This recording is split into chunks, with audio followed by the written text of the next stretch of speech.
This is the only copy of Endless Desire that will ever exist with this cover. Hi, I'm Nomi Palmer. I'm an indie author and Sims enthusiast, and I just wanted to have a cozy little chat today about passions, what I can tell you about passions. The first thing we're going to talk about is the covers. Shout out to Rachel McEwen. I will link her down in the description box. She made these amazing covers for the first 4 books of my series. Of course, everyone knows this classic, followed by Immortal Passions, Hopeless Devotion, and what turned out to be the most expensive proof copy I've ever purchased, as this cover was only ever used for this copy of this book. For longtime fans of the series, you're probably wondering why I'm changing the covers or changing anything at all, and that's what I want to talk about in this video. I'm changing the covers because it's not just the content of the books that's being revised, it's the entire concept. I didn't know what I was writing until the end of last year. I was fully under the impression that I was writing a paranormal romance. Even though I knew it was a soap opera and it was a little bit different, I still felt this pressure to give everyone a happily ever after and sort of follow the traditional norms of romance when that never really felt right to me. And the reason it never really felt right is because I was never really writing a romance. I'm writing a soap opera. Happily ever afters are not guaranteed. People cheat on each other and switch partners all the time. It's less about the romance and more about the drama that's tied to romance. But it was never right to call it a paranormal romance, and I feel like I've misled a lot of my audience. And I do feel like the covers are misleading. They read as cute and young, paranormal, cozy, a good time. If you've read any of my books, you know that's not really the vibe. I love these covers. They're beautiful, but they don't represent the content. First, let's talk about Endless Desire. It was supposed to come out this February, actually in 2 weeks. I don't know when it's coming out at this point. Endless Desire is a certified mess. Is it the best thing I've ever written? In terms of prose? Yes. In terms of a coherent story? No. A large part of the problem with Endless Desire was that I rushed to finish it because of my own imposed timelines. I'd already announced when it was coming out, and I thought I gave myself enough time to write the manuscript, get it edited, send it to beta readers, edit it again with my editor, and then put it out in the world. But the beta feedback I got made me realize that that was just not going to happen. I had so much work to do and I didn't have enough time to do it. I was really panicking about how I was going to pull this off. So I decided to delay the release. But then some other stuff popped up. Before we get to the other stuff, I will tell you what's wrong with Endless Desire. Because I did rush it. There are plot holes, there are character inconsistencies, and unfortunately, 2 characters really need a lot of work. The first character is named Bray Muir. He's a fairy. In fact, he's a fairy prince. And I wanted to write a true enemies to lovers storyline, but I went a little too hard on the enemies side of it. I kind of made him despicable, which is wrong because he's supposed to be a love interest. For Nia Callahan, daughter of Leaf Callahan, who's in Intense Feelings. If you're watching this video, I'm going to assume you know at least Intense Feelings. So Leaf has a daughter named Nia. The other books take place in the future after Intense Feelings when she's grown up and she's dating a fairy prince. Not at first because they're enemies and I made him despicable. So that needs a lot of attention and a lot of rewrites. The other character that I didn't do justice for is Courtney Moon, who was first introduced in Hopeless Devotion as Silver's best friend. She's kind of a side character. She does help Silver perform a seance and do some witchy stuff because she is a self-taught witch. She takes more of a front-leading role in Endless Desire, but I still was writing her storyline as a B storyline. I didn't think people were going to care too much about her to want her to be an A storyline, to have her be like a main character. But the biggest note I got from my beta readers was, we need more Courtney. We don't really understand her motives. We don't really understand where she's coming from. and we want to know. So I gotta tell you, I gotta give Courtney a little more time to be a main character. I didn't think of her that way, but I know she is now that I've received this feedback, and that's what I have to do, is I have to improve her character and Bray as well. At this point, Endless Desire needs to be rewritten on the same level that Intense Feelings needs to be rewritten, and they both suffer from the same problem, being rushed.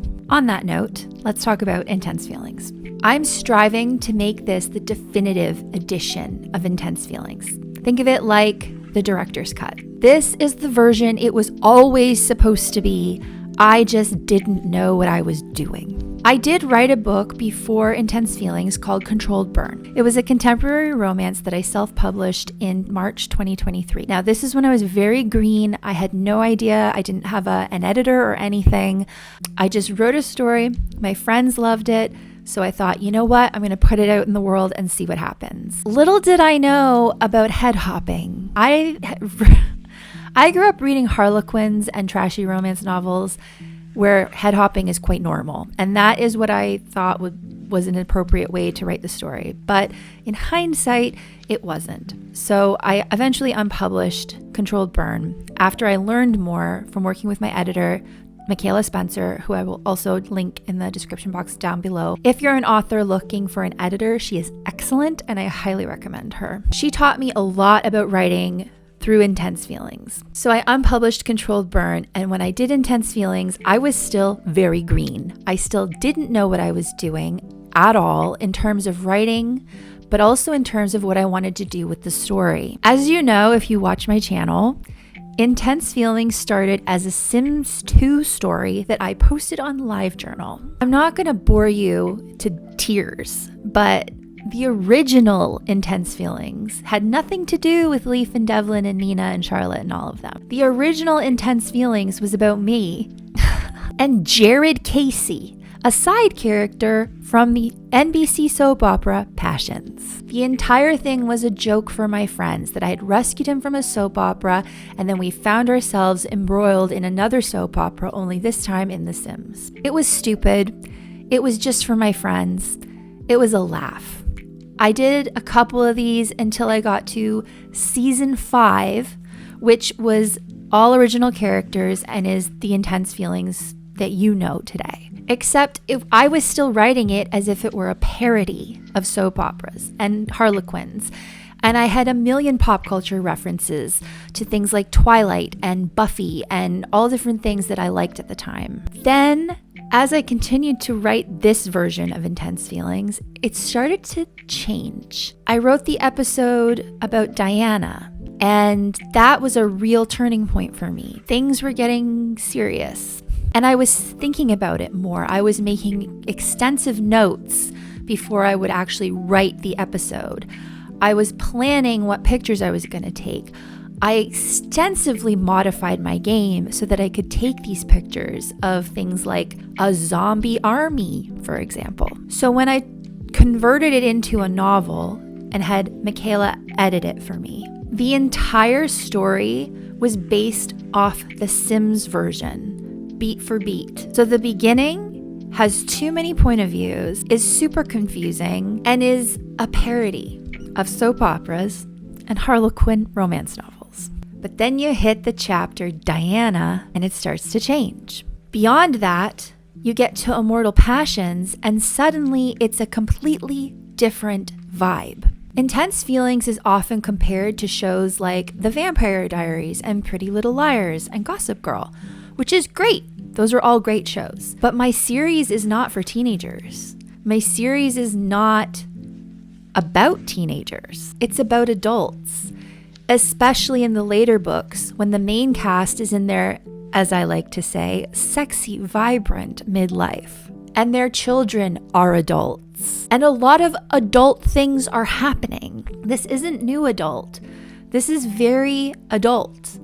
So the fact that Intense Feelings was constantly compared to these teenager shows really set it apart and made it feel completely isolated and different from the rest of the series, when in actuality, it should have always been that way. Because by the time you arrive at the third act of Intense Feelings, It's quite serious. It's quite dark. And then that is the note I took and carried forward into the rest of the series. Is this series also funny?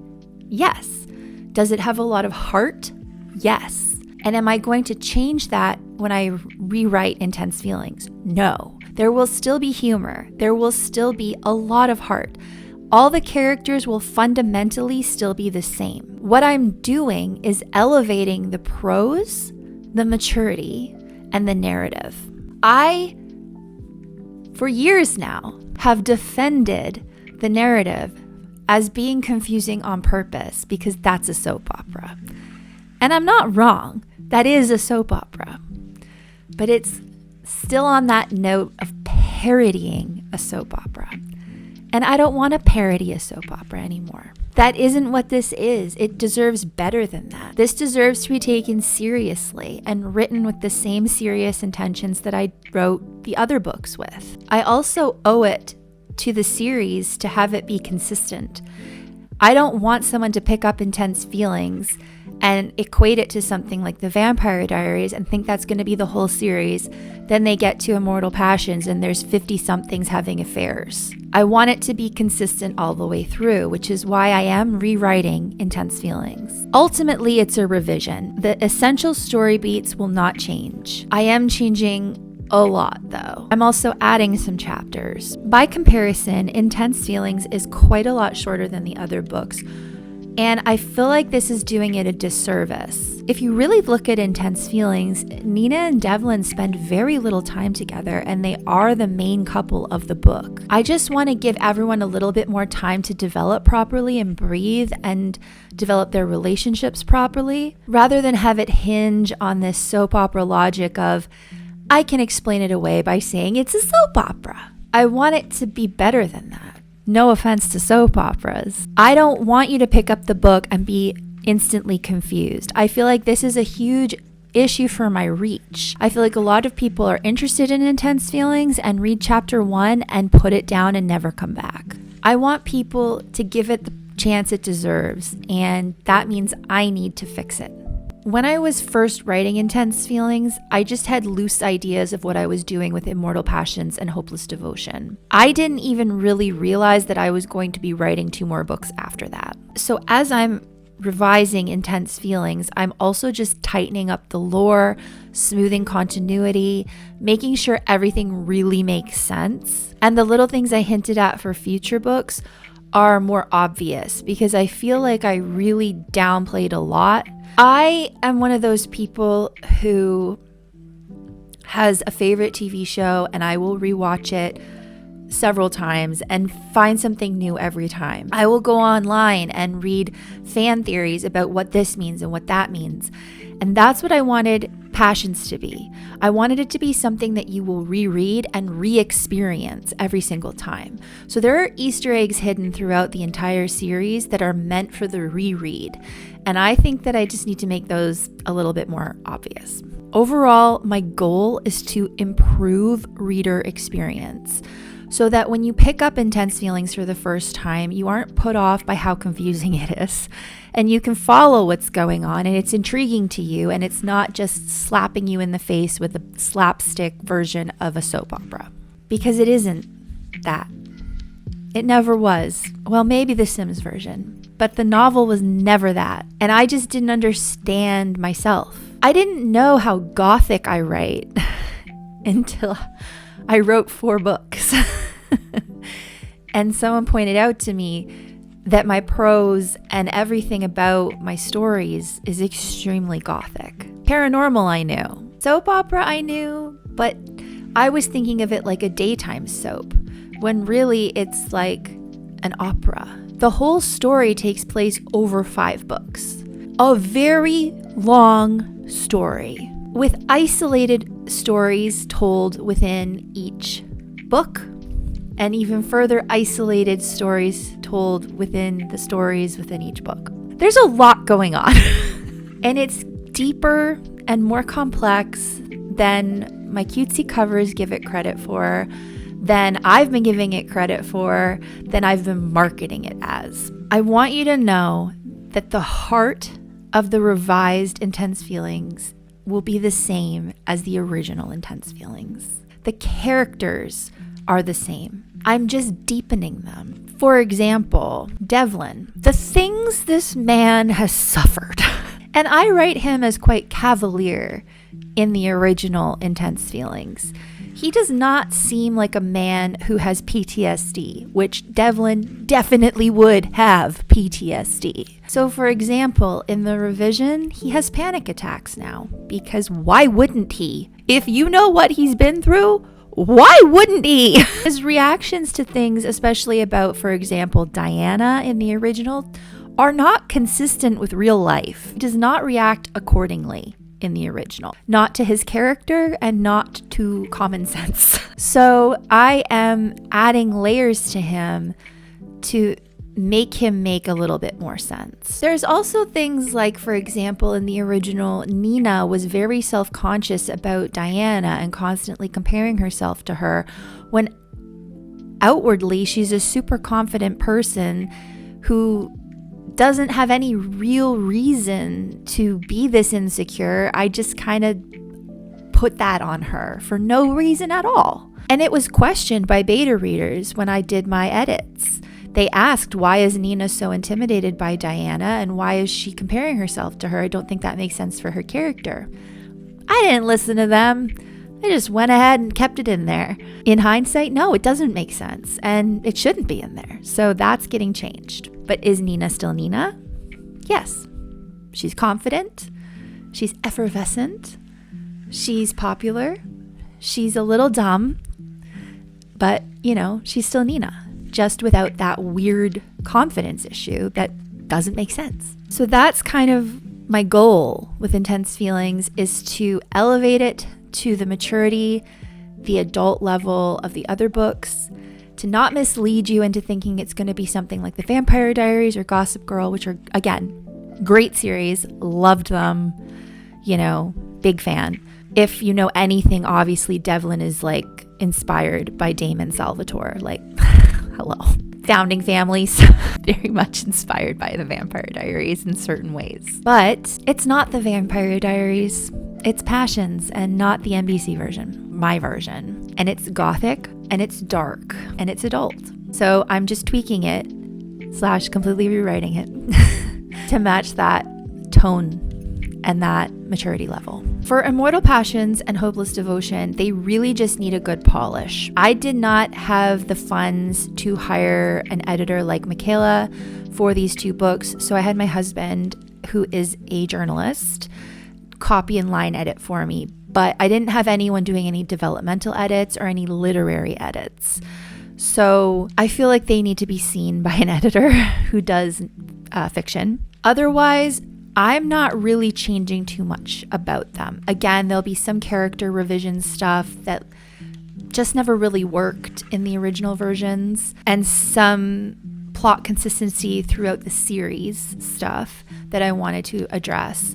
Now, I've already kind of secretly retconned a little bit of that anyway. When I redid the interiors for the books with the updated chapter headings by the wonderful MGS Designs in the description box, I tweaked a few things in the chapters to make them line up better in later books. Because like I say, I didn't really know about Endless Desire and Eternal Flame until later. So I had to make some things line up a little differently. And it doesn't change the story at all for Immortal Passions. It really just affects future story. So I secretly changed them. So if you have a version of Immortal Passions without the new chapter headings, you have a very rare version of Immortal Passions. Because it's got the original kind of mistakes in it that I did fix already. With those two, there's not a lot to do. Very light revision work, and getting an editor's eyeballs on them is really the main thing. But they are really not going to change very much at all. Intense Feelings and Endless Desire, however, are changing a lot. So as I go on this journey, I'm going to take you with me. I'm going to tell you things as I can. I will provide updates as I can. I just really want to take my time with this so that it's final. When I say definitive edition, I mean done. I mean, I'm never touching these again. They are finished. And I can just go into working on Eternal Flame, which at this rate is going to be next year, like being real. I have 4 books to work on this year. It's Eternal Flame is not happening till next year at the earliest. But it's all for the best. I just want this series to be the best it can be, and I know you guys are going to love it. You may not believe me, but have some faith in me. You like the original, don't you? And I have a focus group that's been reading the chapters, and they have nothing but good things to say. The only things that they've been picking on are like weird turns of phrase, which they are always right about. And that's just me. I tend to talk like Yoda. I don't mean to, but they call me out when I do. I also wanted to say a heartfelt apology for canceling my in-person events this year. The fact of the matter is, I do not have the finances to fund going to these events. I have to travel for all of them. I have to supply books for all of them, which I can't afford to supply. Even if I'll be selling them and earning my money back, it's like I need the money first. I don't have it. So things have been tight. As you probably know, I was unemployed last year for 5 months, and it really changed everything about my author career. I just don't have the money to invest in things right now that aren't the revision. And that's where I'm putting all my time and focus and energy. So unfortunately, I did have to cancel. I was signed up for 3. I was signed up for Pages and Pleasures in Kitchener and Ottawa and Royal City Romance in Guelph. But I just won't be able to attend any of them because I won't have anything to sell. Like I say, I can't afford to buy the original copies, and I don't have the new copies yet, so I won't be able to afford them anyway. So in the meantime, I hope you just stick around with me and trust me. And, you know, it's going to be a little bit of a bumpy ride, but in the end, we're going to have the best version of Intense Feelings that exists, because there are many at this point, and the best version of all of them, really. This is just only for the best. Now, I do have a very limited supply of the original copies of Intense Feelings, Immortal Passions, and Hopeless Devotion. When I say original, I mean the most up-to-date versions with the updated chapter headings and so on and so forth. When I unpublish the paperbacks from Amazon, which will happen this year, I will be selling the copies I have, signed copies, limited edition, last copies that exist on somewhere. I don't know, my website? I haven't thought that far ahead, but I will be selling them limited edition, last copies of those versions to ever exist. And I'll let you know when that's happening. But if you want to get your hands on what could be a collector's item, then you're going to want to pay attention to my Instagram, because that's where I'm going to be announcing it when they go on sale. So I guess that's it for now. I just want to thank you guys for sticking with me and allowing me to share Tourmaline with you, and allowing me to share a better version of the story with you. And I am so sorry if you were like in love with the originals and you think I'm going to be ruining them, or you think I'm going to be doing this to make them like more spicy or something. That's not it. I genuinely just want them to be the best versions they can be. So that's what I'm trying to do. If you didn't notice, my posting schedule doesn't make sense anymore. I am working full-time, which is obviously a priority for me. I am a mom full-time, which is also a priority for me. And my author stuff is a priority, but I just kind of have to fit it in where I can. So YouTube videos will now be posted whenever I can film one.